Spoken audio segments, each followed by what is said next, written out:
Alright y'all, welcome back to the channel and to some more buckshot testing. And I've definitely got an interesting combination out here today that I'm really excited to see what it actually does. It could be pretty decent. It could be absolutely terrible. I really don't know. That's why I wanted to bring it out here and see what might happen with it. So for the load I've brought out here today are actually some 410 loads. These are some Winchester Super X 410 3-inch 5 pellet triple lot buck shells, and they say they want to go 1135 feet per second, but we'll test that and actually see. And we did test those loads a little bit before through my Mossberg 500 410. I'll leave the card above here if you have not seen that video. And we tested that and determined what choke constriction might be the best for those triple lot buck shells. So I don't want to give away too much if you haven't seen that one, so go over there and check that out. But for the setup I've brought out here today, I've got this little thing. This is a New England Firearms Pardner SB-1 youth model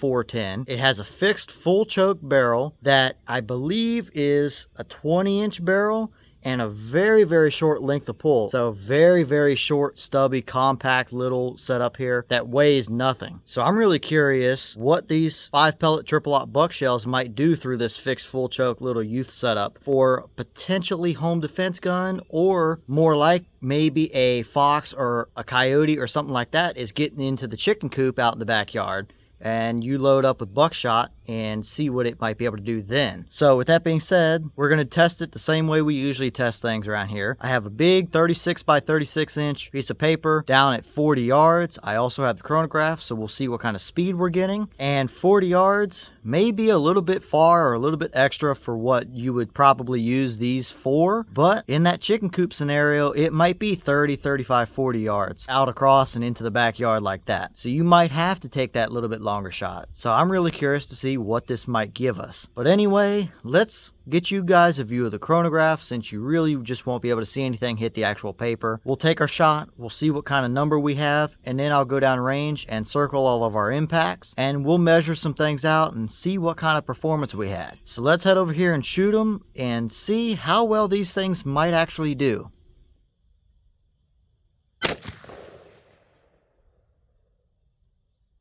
Alright, so as you see, it gave us 1142 through the chronograph. Remember, the box was calling for 1135, so we're pretty well right on the money, which is definitely good to see here. So nothing at all out of the ordinary here, but how did they actually shoot downrange? Let's go check it out and see.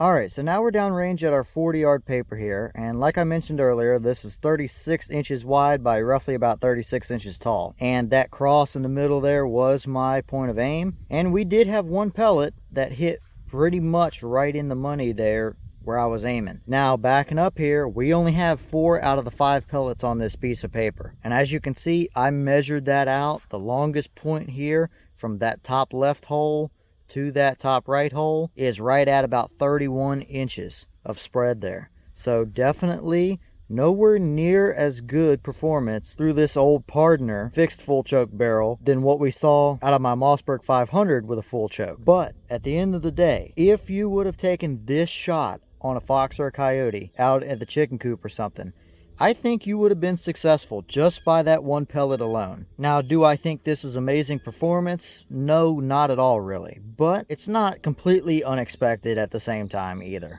And I think it goes without saying here that I would not suggest using these for deer or hogs or anything like that. These are a predator load, like trying to defend your chicken coop, or potentially even a self-defense load. And at a self-defense load distance, we would have seen all 5 of those right in a much smaller circle at like 7 yards. There's no question about that. So I'm not even going to bring the deer and hog templates out here. You just don't have the pellet count or the pattern density down here at 40 yards for larger game like that. But at the end of the day, it's not nearly as good as what we've seen out of that load through my Mossberg 500. So really, you could take it or leave it on this one, to be honest with you. Not amazing, it just kind of is what it is.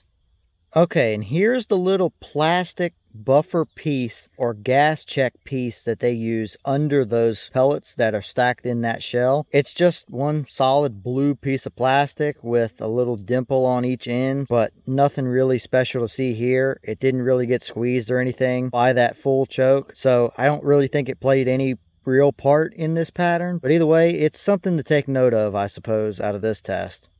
Alright y'all, well, what did you think about how those shot today? That's kind of about what I expected to see, to be honest with you. You did have one pellet right about the point of aim there, so it probably would have gotten the job done if you needed it to for something. But that setup, and probably this load in general, or at least that combination of the two, is definitely going to be a lot better at closer ranges. But what do you guys think about it? And have you guys tested those Winchester triple-aught buck 410 loads? And if so, what kind of setup have you run them in, and what do you like to use them for? Leave a comment and let me know all your thoughts and opinions about them. And we also have an Instagram that I'll leave in the description as well if you would like to go over there and check it out. We post updates and sneak peeks every so often for different things over there, so if you want to go check it out, the link will be in the description for you. But with that being said, we're about to get poured on out here, so I'm going to pack my stuff up. I'll see y'all in the next one.